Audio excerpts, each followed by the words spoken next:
kemarin nyoblos di Medan, balik ke Jakarta, nonton Quick Count ke Kertanegara ke tempatnya Pak Prabowo, habis itu acara yang di Istora sampai sekarang Belum pulang-pulang. belum pulang ke Medan. Sekalian minta restu ya, Mas? Panggil ke Jakarta, saya ngomong, namanya Richard Jersey. Richard, saya dari TKN. Saya minta lagu ini dijadikan jingle resmi Prabowo Gibran. Atas izin Ketua TKN, saya ngomong dulu ke Pak Rosan. Saya bilang, Pak Rosan, saya ada ketemu nih anak berbakat, anak kampung, yang kita bisa orbitkan, kita promosikan di Jakarta.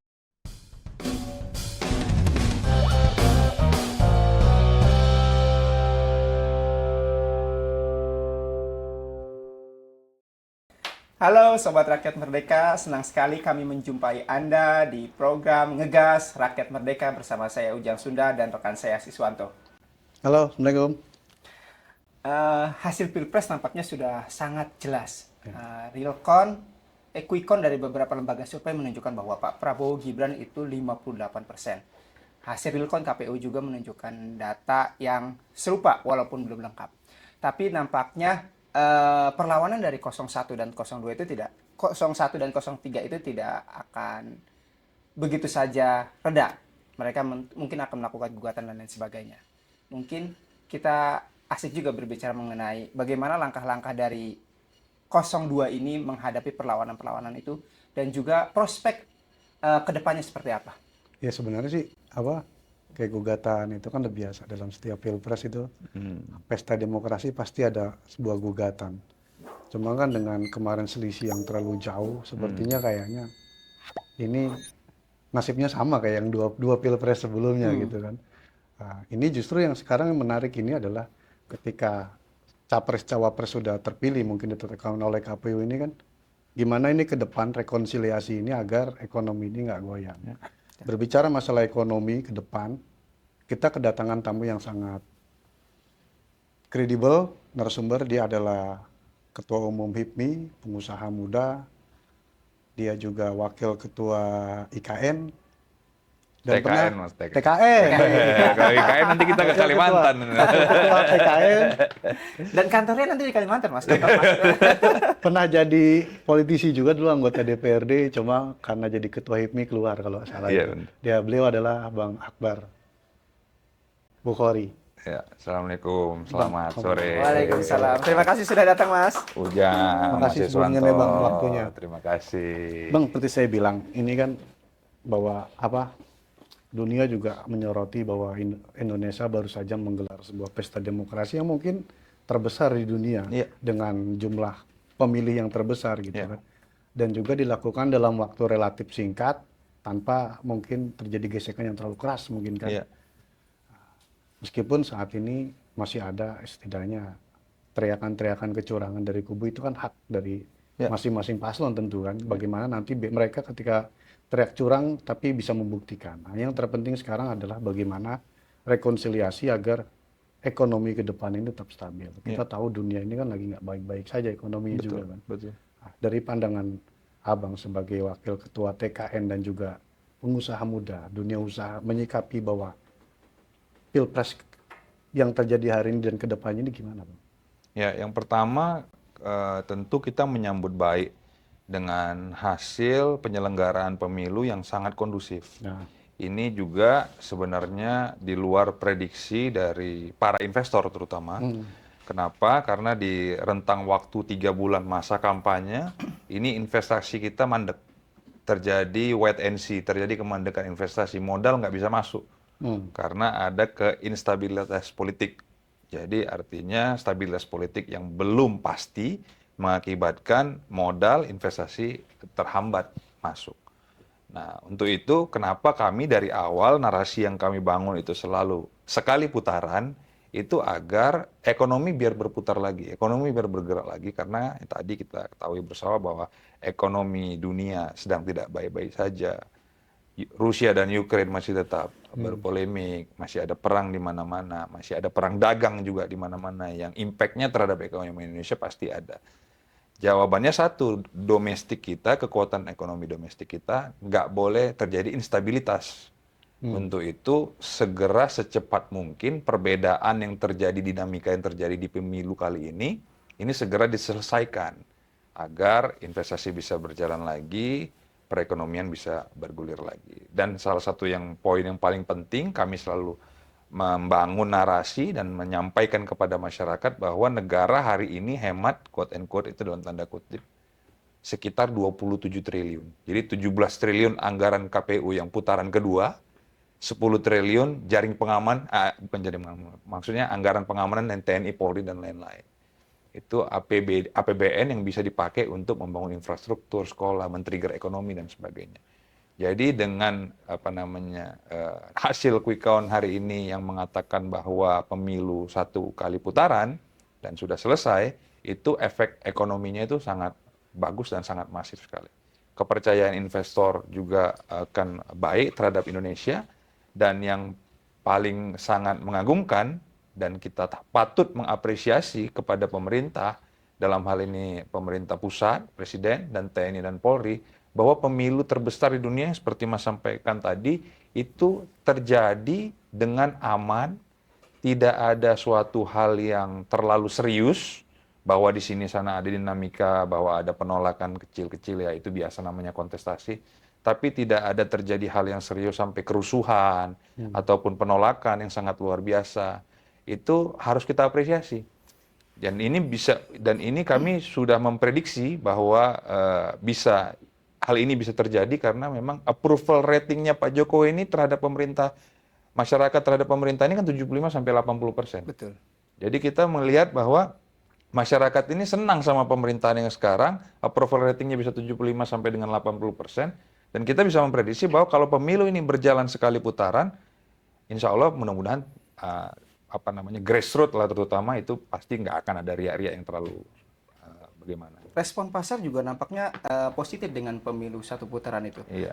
1 hari setelah pencoblosan itu bursa kita menghijau, Iya, rupiah kita juga menguat. Betul. Nah, tapi tentu ini harus dirawat. Iya. Bagaimana caranya agar supaya di bursa juga bagus, juga di grassroots juga bagus. Iya. Langkah-langkah yang dilakukan seperti apa? Iya, pasar keuangan kita lihat menunjukkan tren positif. Tapi sektor realnya kan harus tetap bergerak. Nah, kita melihat bahwa sekarang manufaktur dan lain-lain ekspor kita juga sudah mulai meningkat pasca pemilu. Bahwa kepercayaan publik terhadap pemerintahan yang akan datang itu terjadi sustainability, terjadi keberlanjutan. Narasi yang dibangun oleh paslon adalah melanjutkan dan membenahi apa yang belum baik sekarang itu kan terjawab sudah. Artinya program hilirisasi dan ada program-program yang baru yang akan dibenahi, contoh seperti makan siang gratis dan lain sebagainya itu yang akan dijalankan di pemerintahan yang akan datang, itu direspon baik oleh publik, dalam hal ini dunia usaha juga. Bahwa akan terjadi sirkuler ekonomi yang akan men-trigger pertumbuhan perekonomian kita lewat dunia usaha, lewat terciptanya pengusaha-pengusaha baru, lewat terciptanya lapangan pekerjaan yang terbuka, akibatnya ada program-program yang tadi saya sampaikan seperti itu. Bang, kemarin kan kita tahu sebelum Pilpres itu kan, pengusaha-pengusaha juga kan menginginkannya 1 putaran gitu kan. Bahkan pengusaha-pengusaha yang dikatakan kelas kakap mungkin kan, yang selama ini hampir menguasai perekonomian Indonesia kan, mereka kan 9 naga ini kan teriaknya kan Pilpres 1 putaran, dan ternyata ini 1 putaran. Ini tentu keinginan sesuai dengan keinginan dari pengusaha dan investor juga. Cuma kan akhirnya menimbulkan polemik yang sampai sekarang juga membangun narasi-narasi yang negatif, dianggap bahwa memang ini udah by design Pilpres 2024 ini. Nah, mengkanter hal-hal seperti ini gimana dari Abang? Dalam pandangan kami ya, ini bukan hal yang sifatnya harus dikantor. Tapi tadi saya sudah sampaikan bahwa jarang terjadi di Indonesia terutama, presiden yang akan berakhir masa jabatannya akan paripurna, itu approval ratingnya itu 75-80%.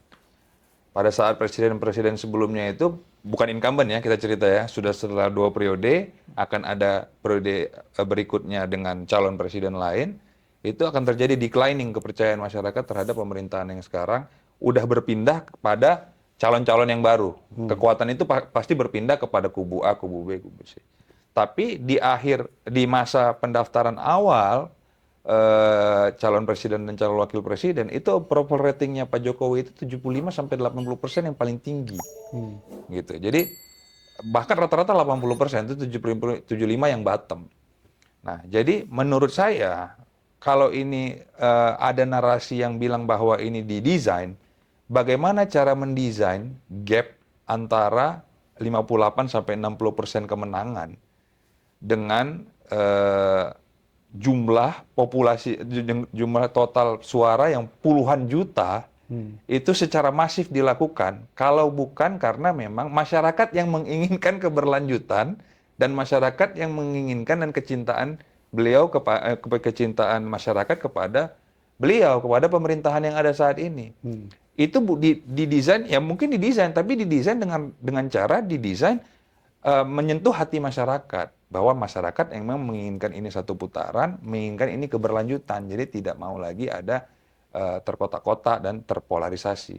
Dan memang kalau kita lihat dari 3 calon presiden dan calon wakil presiden, narasi yang paling jelas dibangun keberlanjutannya Presiden Jokowi itu adalah narasinya Pak Prabowo dan Mas Gibran.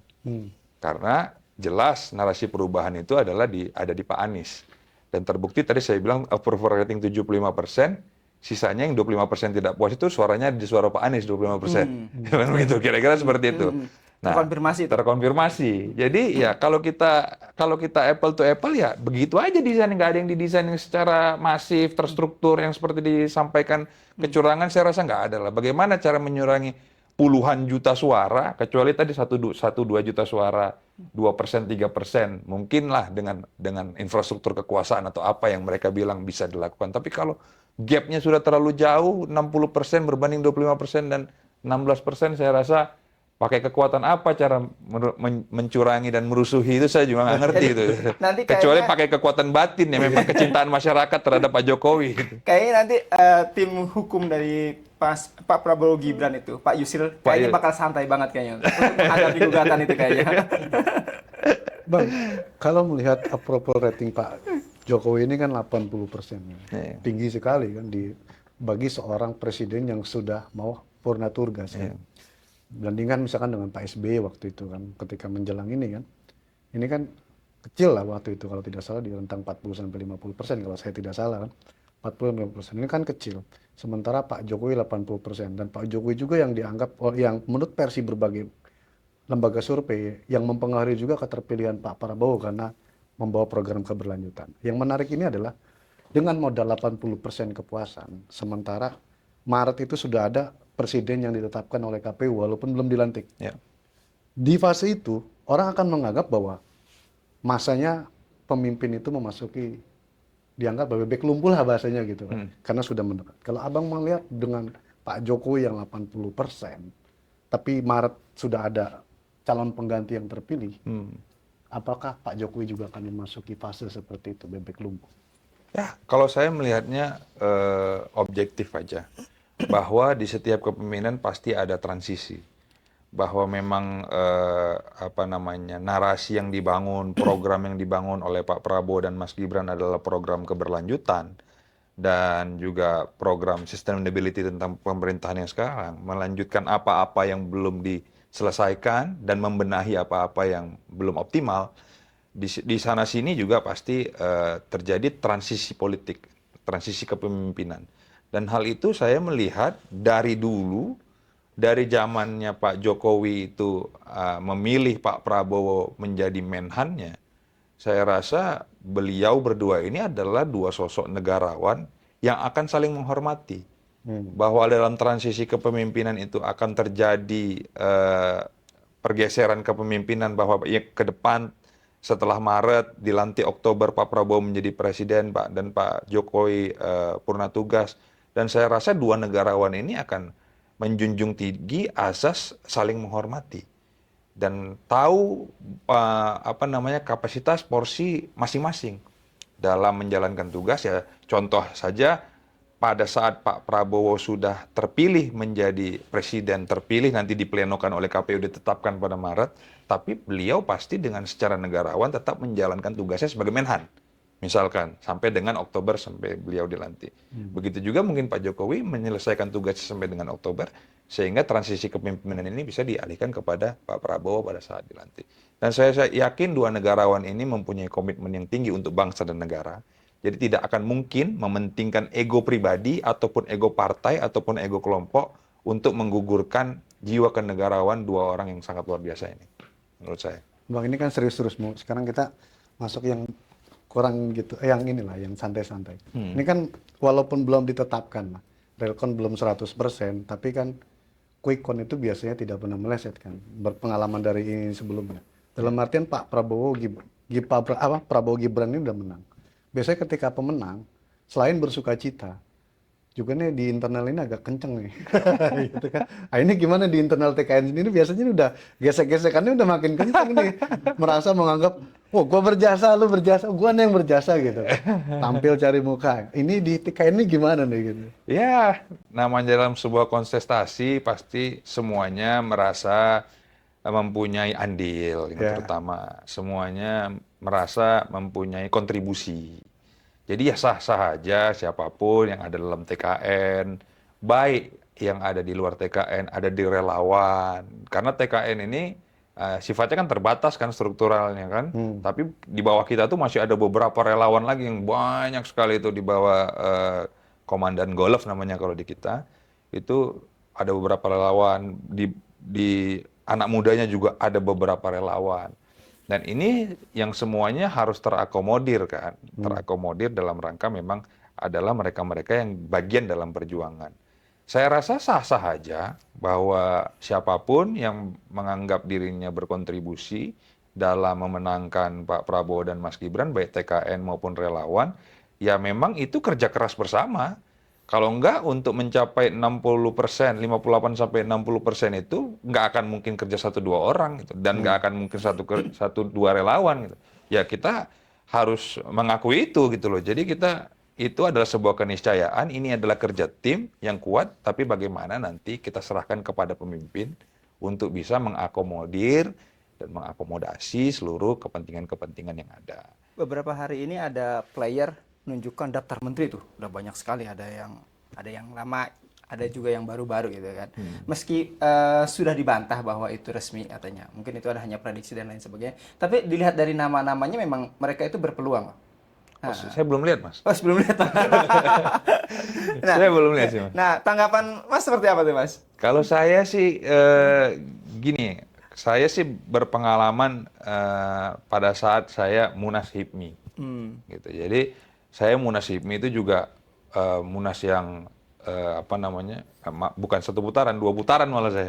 Jadi saya 2 putaran, saya berkoalisi dengan teman yang tidak lolos ke putaran kedua, akhirnya saya memenangkan pertarungan. Dan saya melihat di situ bahwa banyak orang yang mengklaim berjasa terhadap kemenangan saya dan ingin masuk ke dalam kepengurusan. Saya lihat miniaturnya itu aja. Jadi ada beberapa ketua bidang, ada 1 wakil ketua umum, 1 sekjen, 1 bendum, 12 wasekjen, 12 wabendum, itu aja setengah mati ngurusnya, Mas. Gitu. Apalagi ini negara, gitu kan, nyusun kabinet yang ada kementerian pos ini, pos sana, ada kepala badan dan lain-lain. Saya belum melihat ke arah sana, saya rasa. Saya membandingkan dengan pengalaman pribadi saya, bahwa biarkan pemimpin kita ini menyelesaikan tugasnya dulu sebagai calon presiden, calon wakil presiden sampai dengan ditetapkan. Bahwa ada lobby-lobby politik, bahwa ada usaha, ya sah-sah aja, namanya politisi kan. Namanya orang berjuang, namanya orang berkontribusi, berharap sesuatu, ya sah-sah aja. Tapi saya dalam kapasitas memberikan ruang terhadap Pak Prabowo dan Mas Gibran untuk fokus dulu sampai dengan penetapan, baru nanti bagaimana melihat Indonesia ke depan, program keberlanjutan, siapa-siapa orang yang mempunyai kapasitas, kapabilitas untuk menduduki jabatan tersebut. Selain dari parpol koalisi, relawan, dan juga tokoh-tokoh lain yang membantu Pak Prabowo juga berkeinginan untuk merangkul parpol 01 dan juga 03. Tentu kalau semuanya diakomodir, itu kuehnya akan terbagi-bagi banyak sekali, kebagiannya kecil-kecil. Nah, Nah, menyikapi seperti ini Sementara gimana nih? sementara gerbongnya udah panjang banget ya. Ini menyikapinya seperti apa ini? Jadi gerbong dalam udah gede, tiba-tiba mau rangkul yang keluar lagi makin gede lagi gitu. Kalau saya sih, saya pribadi ya Mas ya, saya pribadi saya melihat apapun yang diputuskan nanti oleh Pak Prabowo dan Mas Gibran untuk menyusun kabinet yang secara performa dianggap baik dan secara keberlangsungan perpolitikan nasional dianggap baik, saya pasti mendukung. Kenapa? Karena menjalankan negara ini kan nggak mungkin satu kelompok ataupun orang per orang. Butuh kebersamaan, butuh agar negara bisa, kan kepentingan kita, tujuan kita satu, bangsa kita ini ekonominya maju, bangsa kita ini seperti yang disampaikan Pak Prabowo tidak ada lagi orang miskin, kan tugas mulianya kan itu. Jadi kalau bisa mengakomodir teman-teman yang ada di luar untuk bisa menstabilkan politik ataupun menghimpun kekuatan di parlemen dengan pertimbangan itu, ya kita merasa kita harus mendukung Pak Prabowo dalam hal itu. Kalau kita menganggap kita adalah bagian dari Pak Prabowo, kalau kita menganggap adalah kita tim sukses yang mengantarkan Pak Prabowo, maka ego pribadi kita harus kita lunturkan demi kepentingan bangsa dan negara, menurut saya gitu. Tapi nggak tahu teman-teman yang lain beranggapan yang sama apa enggak. Kalau dibilang pengen ya pasti semua pengen. Semua orang pasti merasa berjasa. Tapi ada pertimbangan lain yang lebih besar mungkin kalau seandainya Pak Prabowo memutuskan bahwa merangkul teman-teman yang dari luar koalisi untuk bisa masuk ke dalam. Saya rasa seorang negarawan pasti mempunyai pertimbangan yang lebih dari apa yang kita pikirkan. Bang, kita tahu di era Pak Jokowi ya, menterinya itu banyak dari alumni HIPMI ya. Ada Pak Erik, ada Bahlil, Sandiaga Uno, sekarang ada Dito, gitu. ada Pak Rosan udah keluar ya. Pak Rosan. Nah ini kan kemarin kalau kita lihat kan Pak Jokowi kan dua kali kan sempat nyebut nama abang kan, walaupun belum kesampaian karena udah mau finish nih masa ini ya kan. Sekarang abang masuk ke dalam struktur tim pemenangan, punya gerbong HIPMI juga, pengusaha. Wakil presiden ini besok itu kan anak muda. Ya kan? Dan anak HIPMI. Anak HIPMI juga kan gitu kan. Tentunya kan hubungan antara HIPMI dengan ini itu kan akan lebih cair gitu kan. Ya. Pertanyaannya nih sejauh ini sudah ada panggilan-panggilan bisikan-bisikan itu belum tuh? Waduh. Belum ada Mas, saya masih berpikir mau pulang kampung dulu habis pemilihan ini. Kemarin nyoblos di Medan, balik ke Jakarta, nonton Quick Count ke Kertanegara ke tempatnya Pak Prabowo, habis itu acara yang di Istora sampai sekarang Belum pulang-pulang. belum pulang ke Medan. Sekalian minta restu ya, Mas?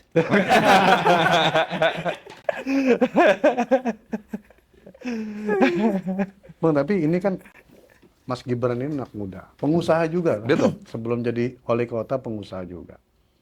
Tentu kan ini kan kalau dulu kan bukan maksudnya membandingkan, kalau saat ini kan Wapres ini Pak Kiai Ma'ruf Amin, walaupun beliau juga adalah ekonom juga, tapi kan dalam segi usia mungkin kan juga untuk anak muda mungkin agak gapnya agak jauh kan. Sementara Wapres sekarang ini kan anak muda kan, milenial.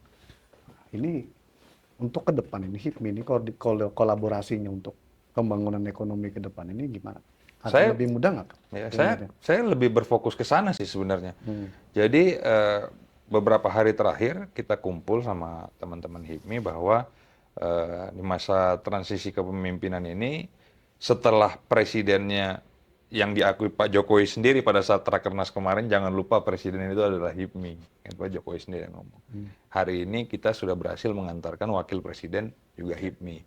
Artinya kaderisasi di HIPMI ini berterima kasih kepada founding father yang sudah sangat luar biasa membentuk organisasi pengusaha muda yang hari ini ketua MPR adalah HIPMI, ketua DPD RI adalah HIPMI, presiden adalah HIPMI, dan besok transisi, dan ini saya baru dapat kabar teman-teman yang terpilih di DPR RI sekarang ini rata-rata juga anak HIPMI dari lintas partai gitu. Jadi sangat luar biasa, maksudnya akses yang sudah sangat terbuka. Jadi fokus kita sebenarnya sih anak-anak muda yang tergabung di HIPMI ataupun anak-anak muda pengusaha yang belum tergabung di HIPMI. Ini kesempatan momentum agar kita meraih peluang-peluang ekonomi. apa yang menjadi visi dan misi oleh Pak Prabowo dan Mas Gibran, dan saya yakin nanti yang mendeliver soal keberpihakan terhadap UMKM, anak-anak muda, hilirisasi, ya mungkin ya menurut saya mungkin karena selalu pada saat saya mendampingi Mas Gibran kampanye selalu Mas Gibran yang menarasikan dan menyampaikan program-program tersebut kepada masyarakat.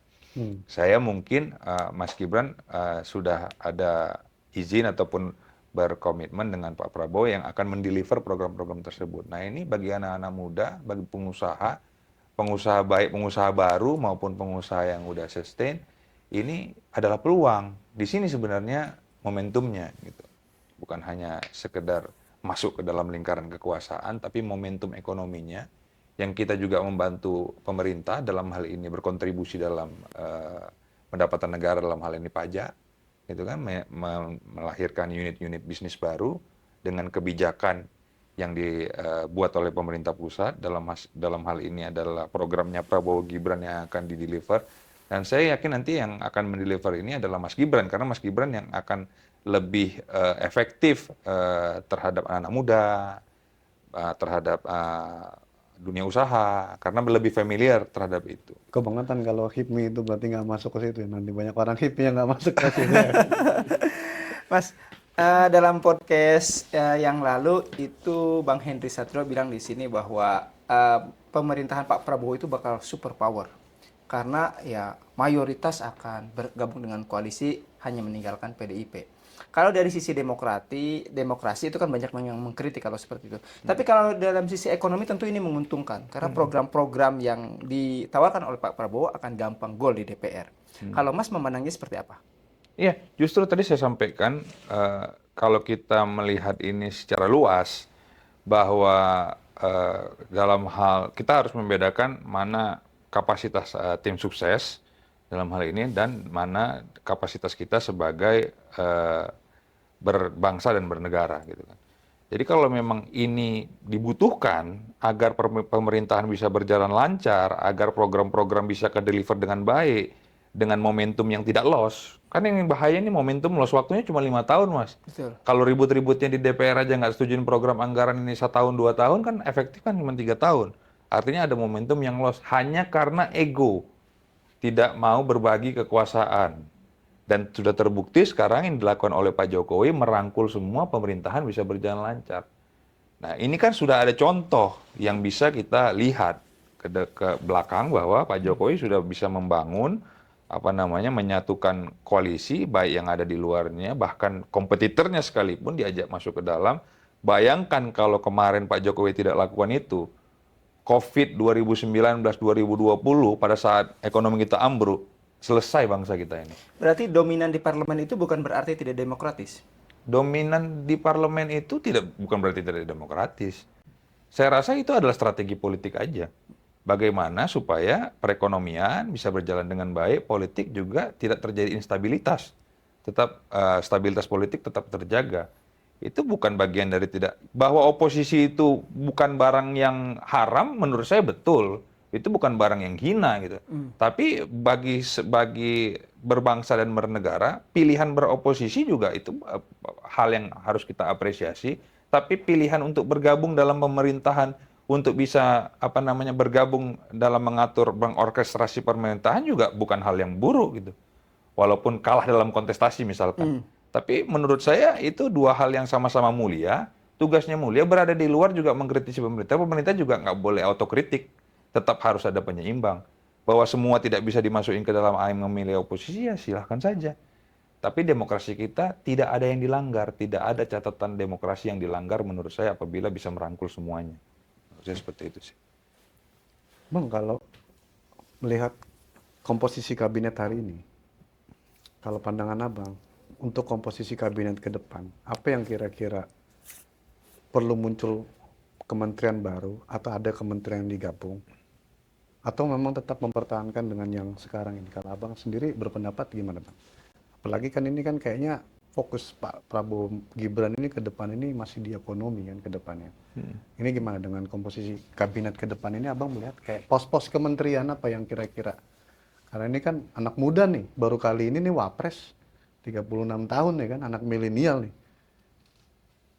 sementara ini kan sekarang ini kan juga lagi ininya anak-anak milenial kan, pengusaha-pengusaha muda, kreativitas. Nah, ini ke depan ini kalau Abang sendiri menilai ke depan itu gimana Bang? Misalkan untuk komposisi kabinet sendiri lah, pos-pos kementerian apa yang kira-kira perlu ada atau perlu digabung munculkan ke pos kementerian baru gitu. Kalau saya melihatnya udah proporsional ya, karena Sekarang memang narasinya Pak Prabowo dan Mas Gibran ini keberlanjutan, artinya mengefisien dan mengefektivitaskan apa yang sudah ada, ya kan? Apa yang sudah dibentuk oleh Pak Jokowi. Pak Jokowi sudah membentuk beberapa kementerian yang baru, menghilangkan yang tidak perlu, gitu kan? Menggabungkan badan dan kementerian.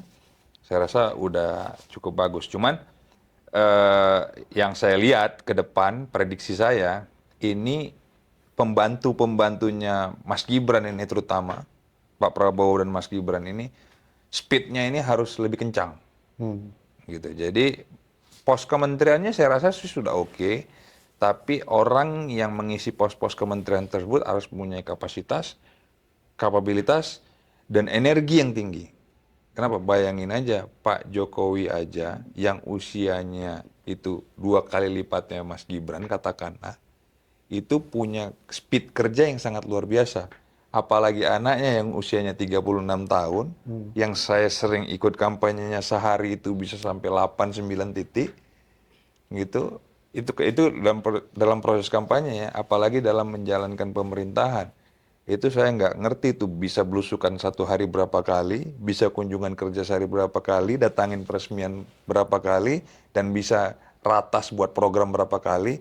Dan itu membentukkan pembantu-pembantu yang memang mempunyai kapasitas, kapabilitas, dan speed yang tinggi untuk bisa mengimbangi. Ini Berarti harus capable. udah pengalaman mendampingi, punya speed tinggi juga.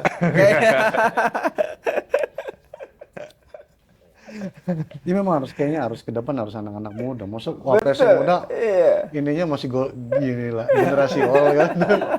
Gak ketimpang nanti kan. Gitu. Sebelum ditutup, Men, di sini ada yang mau bertanya nggak teman-teman?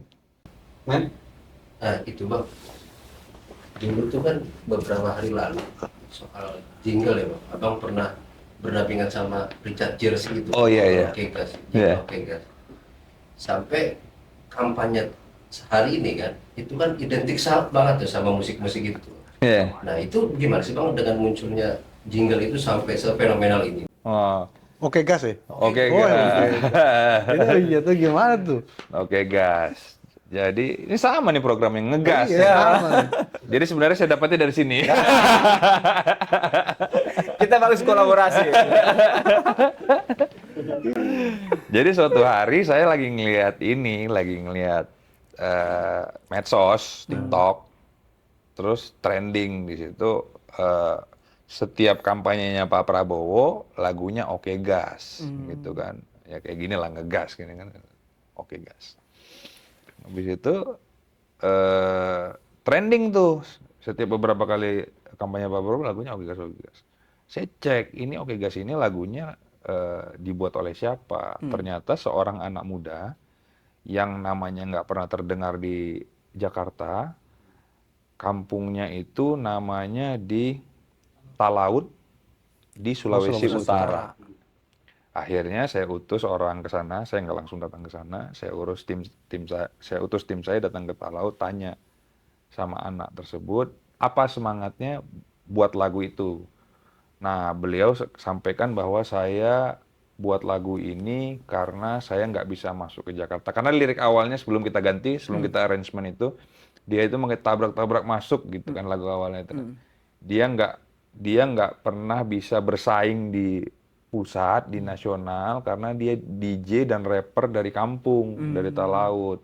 Jadi akhirnya dia manfaatkan digital platform untuk mempromosikan lagu dia. Akhirnya nature-nya itu sama dengan Pak Prabowo. Jadi kalau jogetnya bukan dari saya, itu memang Gerakan natural organiknya Pak Prabowo tuh jogetnya tuh kan. Habis itu ya cobalah panggil ke Jakarta. Panggil ke Jakarta, saya ngomong, namanya Richard Jersey. Richard, saya dari TKN. saya minta lagu ini dijadikan jingle resmi Prabowo Gibran. Atas izin Ketua TKN, saya ngomong dulu ke Pak Rosan. Saya bilang, Pak Rosan, saya ada ketemu nih anak berbakat, anak kampung, yang kita bisa orbitkan, kita promosikan di Jakarta.